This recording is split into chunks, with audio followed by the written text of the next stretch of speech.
Hi நண்பா, இன்றைக்கான video என்னான்னு பார்த்தீங்கன்னா, திருவிழா 4 நாள் நடந்துச்சு நண்பா. திருவிழா முடிஞ்ச கையோட உடனே நாங்கள் பசங்க எல்லாம் சேர்ந்து சாப்பாடாக்கி சாப்பிட்லான்னு வந்துட்டோம் நண்பா. அதோட வீடியோ தான் நண்பா இது. வீடியோ ஃபுல்லாக பாருங்கள், வாங்க வீடியோவில் போவோம். நாங்கள் எல்லோரும் சேர்ந்து பிரியாணி தான் நண்பா சமைச்சோம். மாதத்தில் ஒரு நாள் இது மாதிரி சமைச்சு சாப்பிட்றது எங்களுக்கு ரொம்ப பிடிக்கும் நண்பா. உங்கள் டீம்லேயும் இது மாதிரி சமைச்சு சாப்பிட்டீங்கன்னா மறந்துடாமல் கமெண்ட் பாக்ஸில் ஒரு ரெட் ஆட்டை கமெண்ட் பண்ணிட்டு போங்க நண்பா. பார்ப்போம் எத்தனை பேர் உங்கள் டீமோட சமைச்சு சாப்பிட்றீங்கன்னு.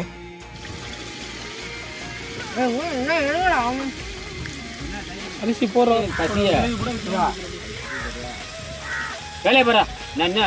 நம்ம என்ன பிரியாணி சமைக்கிறோம்னு பார்த்தீங்கன்னா, சிக்கன் பிரியாணி தான் நண்பா சமைக்கிறோம். நம்ம வீடியோ இப்போ தான் புதுசாக பார்க்குறீங்கன்னா ஒரே ஒரு சப்ஸ்கிரைப் மட்டும் பண்ணிக்கோங்க நண்பா. சப்ஸ்கிரைப் பண்ணிட்டு வீடியோ கண்டினியூவாக பாருங்கள்.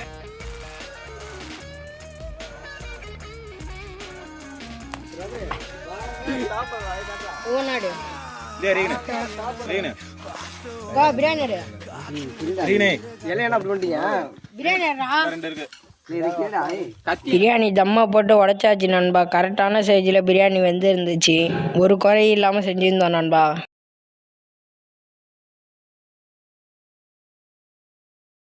இதோட இந்த வீடியோ முடிச்சுக்கிறேன் நண்பா. இதோட பார்ட் 2 வீடியோ வரும். இதுக்கு என்னென்ன சைடிஷ் செஞ்சோம்ங்கிற வீடியோ பார்ட் 2ல் வரும். மறந்துடாமல் பார்ட் 2 பாருங்கள் நண்பா.